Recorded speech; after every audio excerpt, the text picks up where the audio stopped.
Lacy. Thank you for joining us here and sharing your knowledge and insights about what it takes to be a startup entrepreneur at home doing what you love. So, if you can just start off telling us a little bit about what you do in your business. Sure. So I am a professional ghost blogger, and what that means is I help small business owners amplify their voice, reach their tribe, and grow their business through their blog in a really easy way. So I love what I do. I'm basically a writer, but I love to write blogs. So that's my niche that I've created for myself. That's awesome. And how many years have you been doing this? So I've only been a ghost blogger for about a year, I guess just right about a year now. But I've been writing for my whole career, so about 10 years now, I think. Wow. All right. So before this business, which has been successful, were there other online businesses that you did before that, or was this like the first one and it worked and you just made it happen? Not exactly. So before this, I had my daughter in 2011, and that's when I decided to leave journalism because I was working 60 plus hour weeks. I was there all the time. I brought my stress home with me. I wasn't getting paid that much. I mean, it's fun to say that you're the editor of a magazine, but it doesn't pay that well. So I decided to leave that behind and try to find a way to work from home. And so my first year, I was a food journalist. I was a food writer. So it seemed natural that I would start a food blog, right? That sort of makes sense. But I picked a niche that wasn't really that great because what I picked was how to shop and buy organics on a budget and how to live that kind of organic foodie lifestyle as a mom on a budget with a family with all those kind of constraints that we all have. Well, it's great. I love writing about it. I have a thriving community. But guess what? When you are writing to people who are on a budget, they don't necessarily want to buy a whole lot from you. Wow. You know what? So That's incredible. But it didn't really do that well. I feel like you just shared with us the importance of making sure that what it is you're giving or selling, sharing is actually to someone who's ideal. And part of that ideal is that they'd be able to, pay you for what you have to offer. And it's sort of like you learned that kind of the hard way, perhaps. Yeah, totally the hard way. Yeah, my first year was sort of like hitting my head against a brick wall in terms of making money. But what I did learn was how to put together a blog that actually attracted a whole lot of people, attracted a lot of attention, got a lot of people on my list. I mean, I did really well building that kind of community. And that was when I realized, oh, well, maybe people need that kind of help. I seem to be good at that. And that's when the ghost blogging was born. That's awesome. I love that. It's sort of like through what you were doing, the byproduct of what you were doing, you realized that was a skill you had, something that people needed, and that is what helped to bring you success. Exactly. And I haven't given up on my food blog. It's still there. I still write it. I love it. It's sort of a passion project for me. But the ghost blogging is my VIP service that pays the bills. And, I had a coach tell me you should always come up with your VIP service first. And I didn't believe her. I churned out that first year with the food blog. I was churning out, $9.95 ebooks and all this stuff. And that is not what's going to keep food on your table. And pay your bills. She was right. You need to come up with that VIP service right away. That's really good. And I think that's so important for people that are, let's say, struggling right now and they're listening to this and they have a whole bunch of $4.95, $9.95, realizing that it's going to be pretty challenging to pay your bills with something that's just like $9.95 or so, and that you do have to get those VIP premium type packages to make it work. Yeah, I mean, it's kind of the Walmart effect in that if you're selling something for a low price, even $29.95 or $49.95, you have to have an exponentially larger number of people that are going to buy it. I mean, that's just math, and I suck at math, but I did finally get that stuck in my head. Yeah. So you have to have a really big list. Totally. And starting out, we don't have a really big list, necessarily. So I think right there is such an important lesson. I think if people even just went home with that one thing, like that's this huge lesson and eye opener, which I think people need to really understand. And it's so great that you brought that forward. Yeah, you don't have to be like me and try it the hard way. Yeah. My mistake. Totally.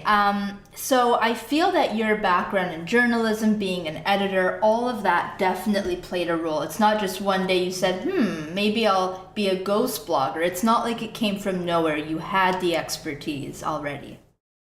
Yeah, and it was about finding that niche where all of my weird, disparate talents came together. Mm-hmm. It was actually very serendipitous for me because I've been a writer for as long as I can imagine. Mm-hmm. I've always loved blogging. I was blogging before blogs existed. Like I had an HTML website that I updated back when I was in high school and college, like before Blogger or WordPress or any of those existed. So I've always loved sharing what I know with people and blogging. And then I was a film major in college. So doing videos and that kind of storytelling has also made an appearance in this new world that I'm in. And it's really exciting because it's all kind of come together for me.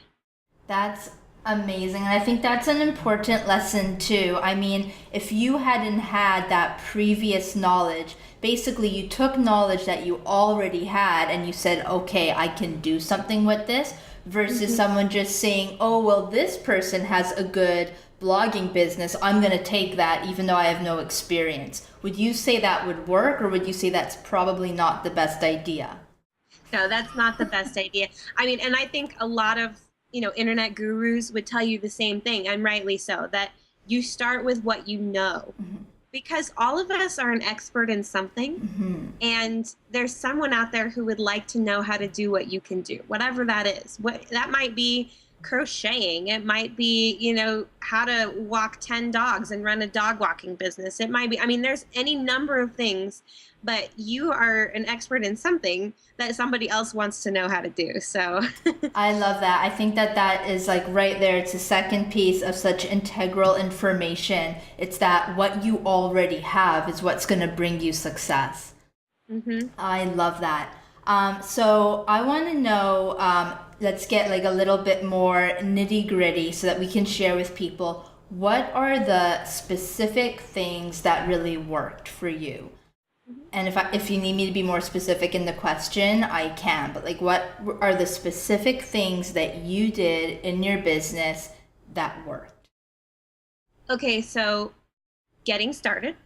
Like, I had the idea and it was scary because it felt huge. It felt really big. For some reason, I think there was a part of me that could tell that it was the right thing, and it felt scary. Mm-hmm. And so getting over that fear and putting out that website, and it had to be just a good enough website because I wasn't going to invest any money. I just spent a year not making any money at all. Like, I think I literally made less than $10,000 that year through, my website and through some other freelance writing I was doing. So I had gone from a full-time job making a full-time salary to nothing in no time flat. And so I couldn't invest anything in this idea. So I had to make my own WordPress site and just sort of get out there and get it out there. So just getting started was the first thing I did that was good. But the second thing was getting in front of my ideal customer. And that was huge. So the very first thing I did was I went to a conference for solopreneurs here in Denver. And I realized that they were letting people ask questions at the microphone. And the presenter asked you to say who you were and what you did before you asked your question. And I realized I was in a room full of my ideal customers, people who might need my service. So I put on my big girl panties and stood up at that microphone and asked a question, even though my heart was going like this the whole time, because I got to say, hi, I'm Lacy and I'm the ghost blogger at the beginning of my question. And that landed me my first client. And that was huge. That's amazing. So from that one conference, you let's say, was it like 100 people there? Was it more like 1,000 or? It was like 200, I think. 200 Okay. people, yeah. And so you got up, you spoke, you introduced who you are, very clearly said what you did, and then you asked a question. But Yeah, and the question didn't even have anything to do with my business. I mean, it did, but not like, it was just, I was just asking a question to the presenter. and from And then the that other thing alone, is that she remembered me. The presenter remembered me and recommended me to one of her clients. She runs a big, really high-end mastermind here in Denver. And that was my second client. So it was all about getting in front of the people that could help me. And, being in online Facebook groups full of other entrepreneurs, that's been huge. I mean, a major portion of my clients come from those online Facebook groups that are for other entrepreneurs. So just getting in front of your ideal customer, hanging out where they're hanging out, standing up and asking the question where they are, that's what really made the difference for me. I love that. So I just want to recap. Number one was just creating a website. And the website, you would say, was fairly simple. Yeah. And did you, right off the bat, have offerings on the website, or was it just a blog in the beginning?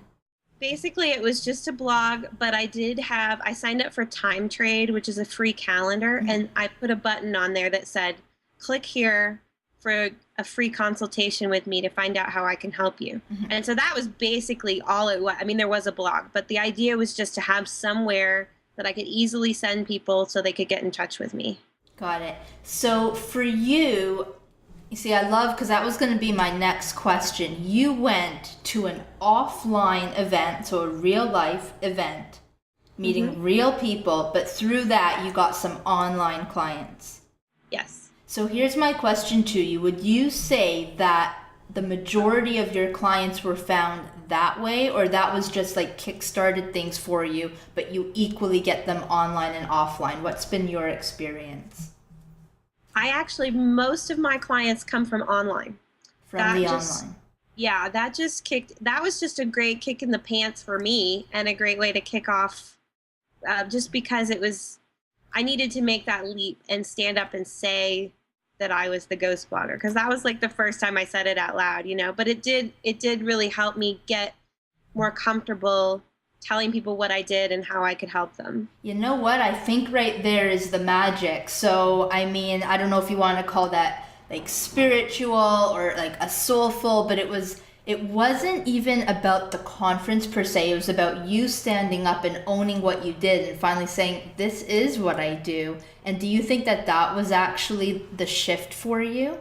It was huge. Yeah, it was huge, because I had to believe it. I had to believe it for somebody else to believe it. I love that, because I mean, I very much believe in the practical. You've got to do the work, and there's often a lot of strategies that work. But then I also very much love, whether you want to call it the spiritual or the soulful, and that it's when you merge the two together that you get that success. And I'm hearing that's what happened for you. Yeah. Well, and being able to say it, a lot of people are scared of public speaking. So being able to say it in a room full of 200 people was a very good practice for then getting up digitally in a Facebook group full of a couple thousand people and putting a post up saying, hey, this is what I do, or this is how I can help you. So, I mean, if somebody out there is listening to this and is interested in how you might do that, just go to a local networking event. Even if you don't get a client from it, the practice of saying who you are and what you do is really important, even if you're all digital, all online. Normally. I love that. The practice of saying who you are and what you do, and just like saying it and owning it, and it will give you that confidence, and somehow that is going to bring you clients. I love that. I think that is incredible.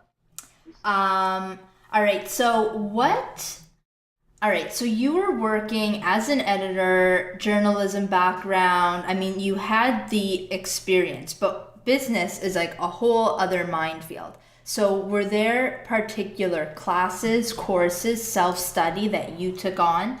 What's been the most helpful in your business growth? Sure. So the first thing I invested in was B School, Marie Forleo's B School. And that was a huge leap of faith for me too, because again, I didn't, that was back right when I quit my job. And so I spent a year after B school and I didn't make back my investment that first year because I really started the wrong business. Now Marie has this book that she gives out at the beginning called Start the Right Business. She didn't have that the year I started. I started the wrong business. I'm not blaming her, but I spent a year like not really understanding really how I had needed to implement what I learned in B school. And it wasn't until towards the end of that year when I was getting ready to do B school again that I had the Ghost Blogger idea and everything clicked. And so I actually did it twice. And so far, I'll probably do it again because it's good. But having that group of people has actually paid for that program many times over for me, because being able to get in front of that group of like-minded individuals has been huge. But in terms of my own specific niche, I've invested in a lot of different programs to try to keep up on what's going on in the blogging world. And my theory is I'm investing in those things so my clients don't have to. Mm-hmm. So I've done Blog That Converts from Derek Halpern. I'm doing, I'm a member of Authority from the Copy Blogger website, and I'm doing their Teaching Sales program right now, which is great, really good stuff. So yeah, I try to invest in a lot of different stuff. Oh, and then I've been going to these conferences through, her name is Tommy Wolf. She's called the Startup Expert. She's local here in Denver, but does virtual stuff as well. And I've been to a bunch of her conferences, and she's kind of my business coach. Mm-hmm. So, I mean, I think that's great. So you would definitely say or recommend to people that investing in yourself, like investing in your knowledge base in both the business front and then the actual like work that you're doing that helps make you stronger and helps make your work even better. I'm a big proponent of investing in education because I believe it pays you back over and over again. There's nothing that I don't think education is ever wasted. So anything you can learn, especially when like most of us are not going to be internet marketing experts. So if you can learn where you are not an expert, I think that's fabulous. You know, if you're trying to run an online business, you have to keep investing in the knowledge because it changes so fast. Definitely. All right, so that's been really helpful, and just so that people to recognize that investing in yourself and your business is so important. So I just want you to go back a little bit and take us through the journey a little bit more. So you started the wrong business, and then you decided to start the right business, and I feel like that conference helped.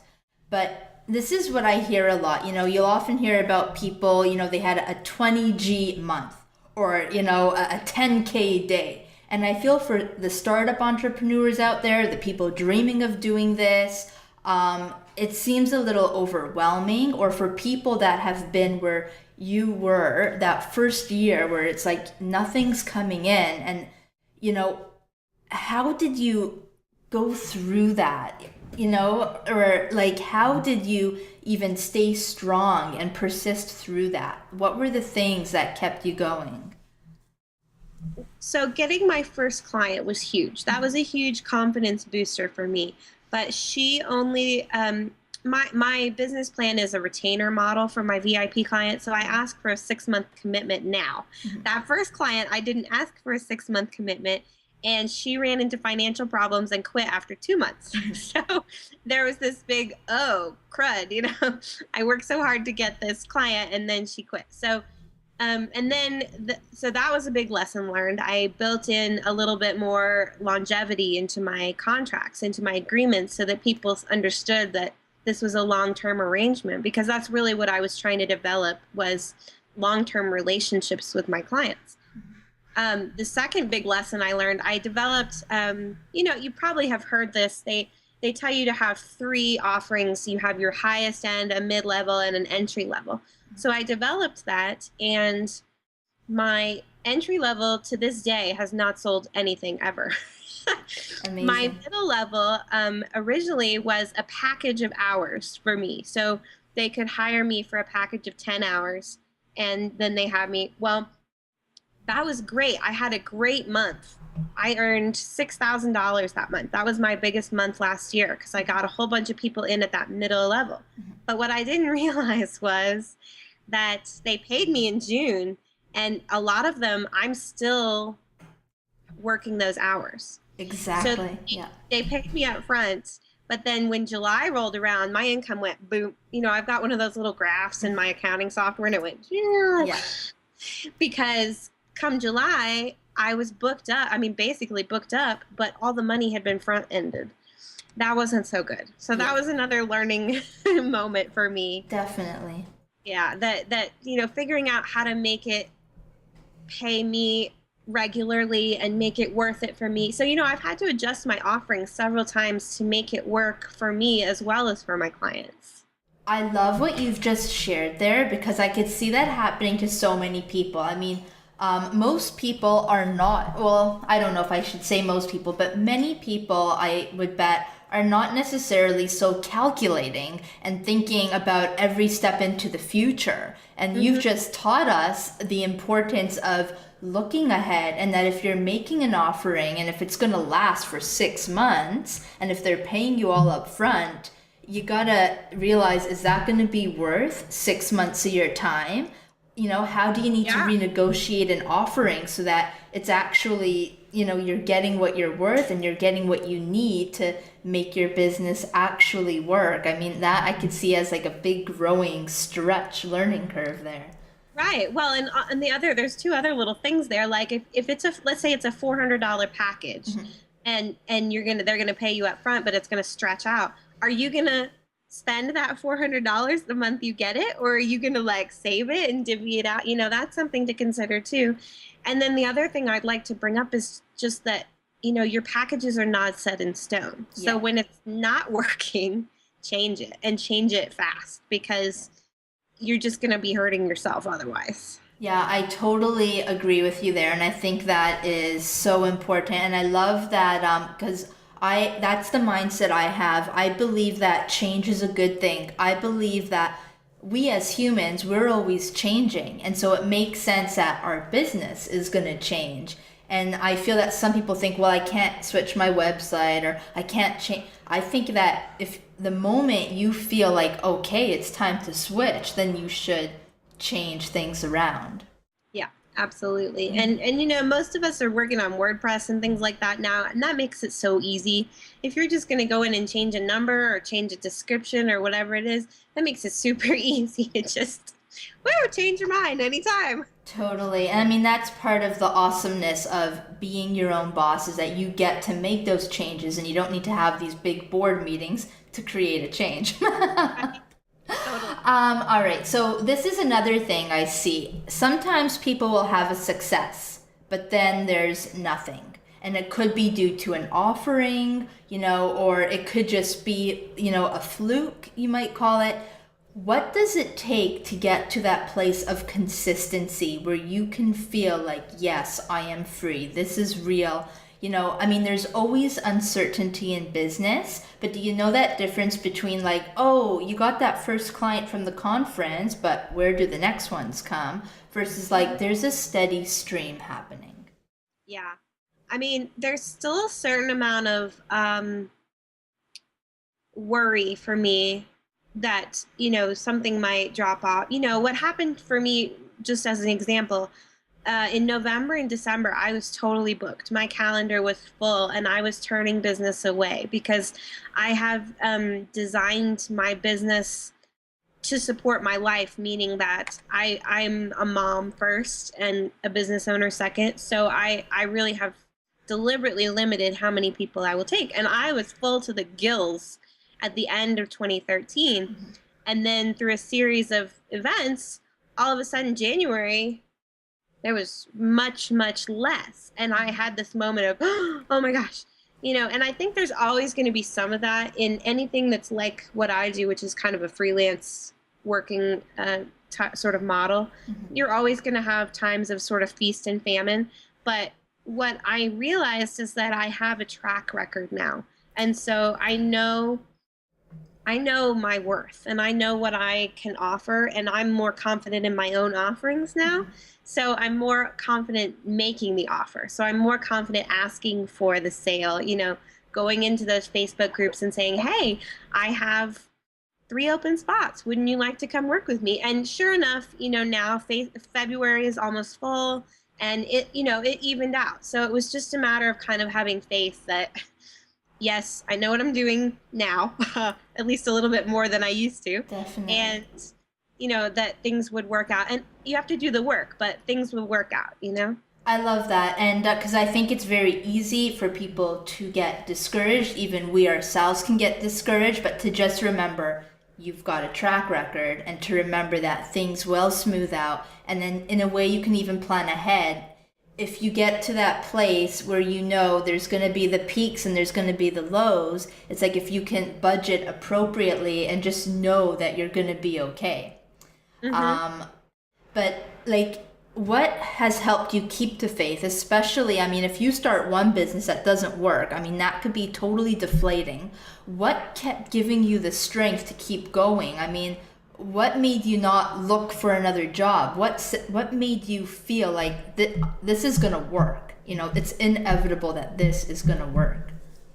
I got really close. My husband and I had a deal that I could quit my full-time job when I had the baby, and I would have a year to try to make something work. And guess what? Yeah. I didn't. Oh my. So at the end of that year is when I had the idea for the ghost blogging. And so I sat down and talked to him again, and he thought it was a good idea too.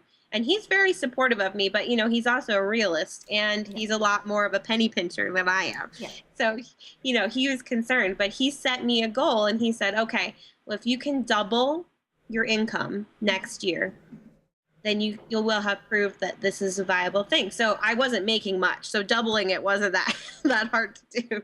But we just kept talking about it, and I had that goal, and I knew I had to meet it. And I also had this really strong desire. Like I said, I want to be a mom first. And going back to work full time would have meant those terrible 60-hour weeks and never seeing, my daughter would be in daycare all the time. And, that's just not, that's great for some people, and it works. And I don't judge them, and I don't look down on them. It works really well for some people, but that's not what I wanted, our family. And so like, that was kind of my big why, my big inner reason to make it work. Like, I can make this work because of this other thing that I want so badly. I love that. I think that is so powerful. And again, I feel like, to me, that goes back to the soulful and spiritual things that help make things work. It's like, if you have a compelling reason, and it's not like that practical work reason, it's like something compelling, dear to your heart. It's like that sometimes is what gives you that push, and then it just works and it happens. Well, and it also has to be about, like, I had to know to let go of the other thing. There had to be a point when I said, yeah, that's not working. We need to try something else. And that's so amazing. It's a balance, of having that faith to keep going, but understanding, yeah, that one's not working. I need to try something else. Yeah, and I think that's incredible, and I love that. It's just those qualities of persistence, perseverance, but then being smart, knowing when it is time to change course, and you did that, and that's amazing. So, all right, just a little bit more nitty gritty. What are the specific things? Because we hear about so much. I mean, anyone who's taken any kind of business course, especially for the online world, you're going to hear about, well, obviously you've got to have your offering, whether it's coaching or you're actually writing for someone, whatever it is. But then there's all the behind the scenes. There is your blog, there's blogging for others, there's social media, etc. So what are the things that you actually do? Or you can answer like, what's a typical day look like for you? Okay. So this is kind of interesting, because something my coach told me back when I had that big, huge month and then a really, really small month right next to each other, I asked her about it for some advice. And she asked me, how much time are you spending marketing yourself? And I didn't know the answer, so I made something up. And she said that like the industry standard business coaching, this is what they tell you kind of thing, is that you should be spending half of your time that you're working marketing yourself. Mm-hmm. So if you're working 20 hours a week, 10 hours, you should be working on marketing. Mm-hmm. If you're working, 40 hours a week, 20 hours a week, you should be working on marketing yourself. And that's huge. Like when you start thinking about that, you're like, holy cow, that is a lot. Mm-hmm. And so it needs to be multifaceted and multi-channel.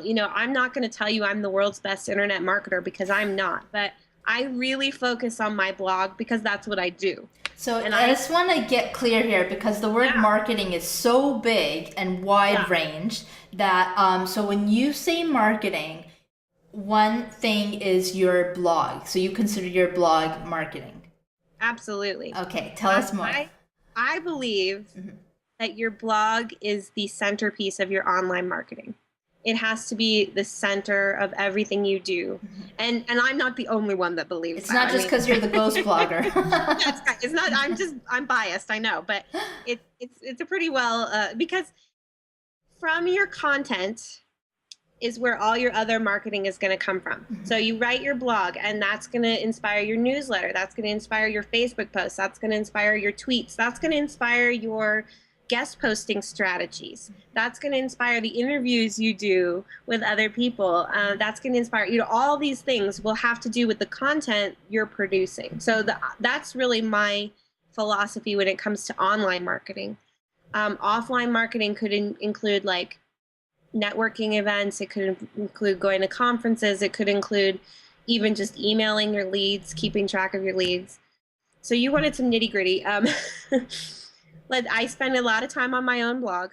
I spend a lot of time on my Facebook page and on the Facebook groups that I belong to. I really believe in being of service first. So I think anytime I can answer a question on the Facebook forum or any forum where I can be of service, that's going to stick in somebody's brain.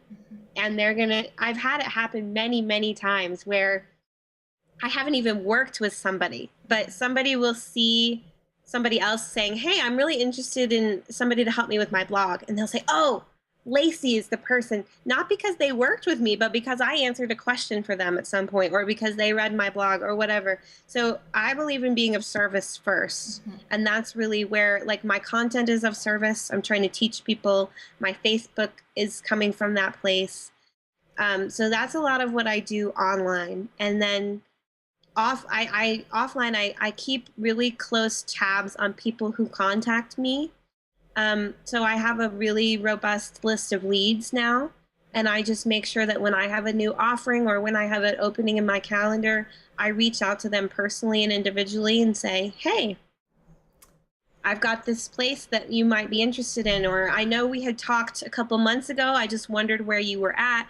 And I think that's been really useful to me too.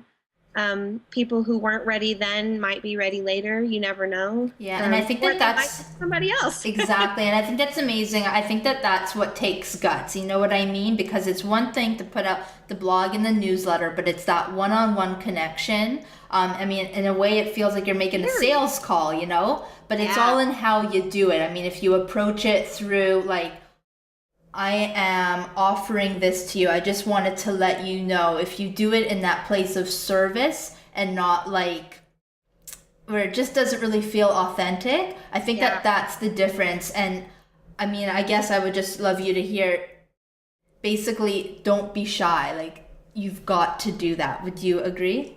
Yeah. You know, my mom was a saleswoman for years. She sold like housewares. She sold knives and dishes and things like that for years and years and years. And she told me that you have to ask for the sale. Mm-hmm. She said the thing that most bad salespeople don't do is they don't ask for the sale. And you have to do that in the way that feels right for mm-hmm. you, but figuring out whatever that is and asking for, because if you don't email them to let you know you have that opening, mm-hmm. they're not going to buy it because they don't know. How could they know? They can't read your mind. So totally. And you know what, since we're on the topic, I just feel like adding, I think it's super important. I'd love to hear if you agree that if the person says no, now it's not the right time, you don't ignore them. You say, oh, I completely understand, and thanks for still being on board with my newsletters. I hope all is well. Would you agree? Yeah, absolutely. Yeah. And a lot of times I'll even say, that's great. Let me know if I can help you in the future, or let me know, if it's not right now, it's not right. And there's no reason for me to push, because Yeah. whatever it is, it's not right and it's not supposed to happen, but that doesn't mean that it won't happen later. That doesn't mean that it won't happen differently. Mhm. Maybe I'll have a different offering. I just ran an e-course that was a $99 e-course, and all of a sudden there were people I emailed people who had called me originally for my VIP service, which is a lot more than $99.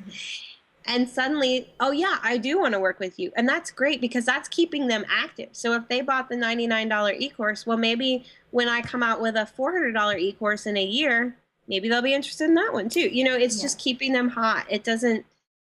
It's just about what's right for them at that time. And it's not, you don't have to push. It'll happen when it's supposed to. Exactly. I totally agree. So it's like, have the courage to go out and write that email, or if you are on the phone, to make the call. But again, not to be pushy. And I think it's always important to like thank them and wish them well anyways, because I know I've received the opposite sometimes where it's like they'll ignore you. And I think that that's bad relationship building. And it really is about the relationship building.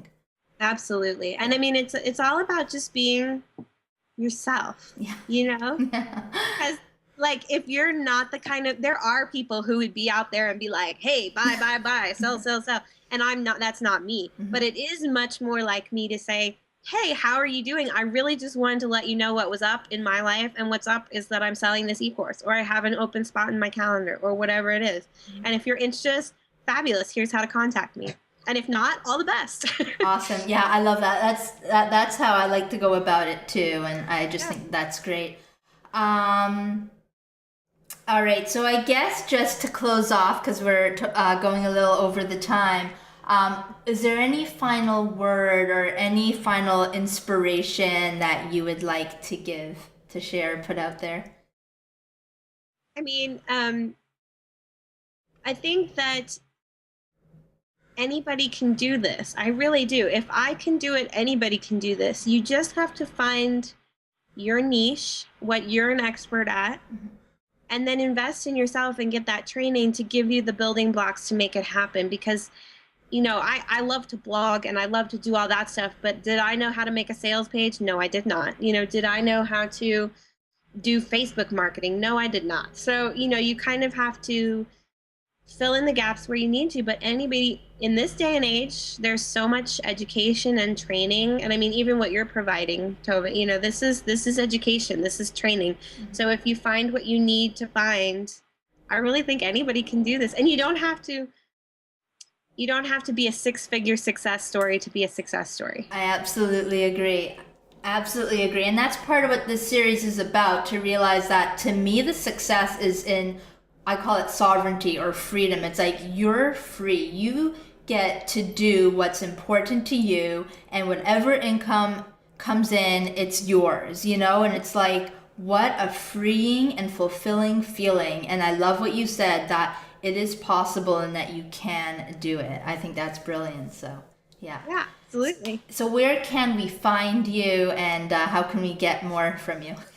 Yeah, absolutely. So my website is ghostblogger.co, like Colorado. Okay. And yeah, come visit me on my blog. You can sign up there. I have a free ebook that anybody can grab about building your editorial calendar for your blog with strategy, and it's using some journalism techniques that I brought over from that world into the blogging world. And if you're interested in chatting with me, like I said, there's a button. You just click it and get on my calendar. And I would love to talk to anybody who's just wants to know more about what I can do to help them build a blog that works as hard for your business as you do. Wow, that is awesome. And again, thank you, because I feel that you've shared and given so much, and that if people really listen and even replay this, it's like there are so many like huge nuggets of information that if you apply them, you will succeed. So thank you, Lacy. Oh, my pleasure. Thank you very much. All right, we'll talk again soon. Okay, thanks. All right, bye. Bye.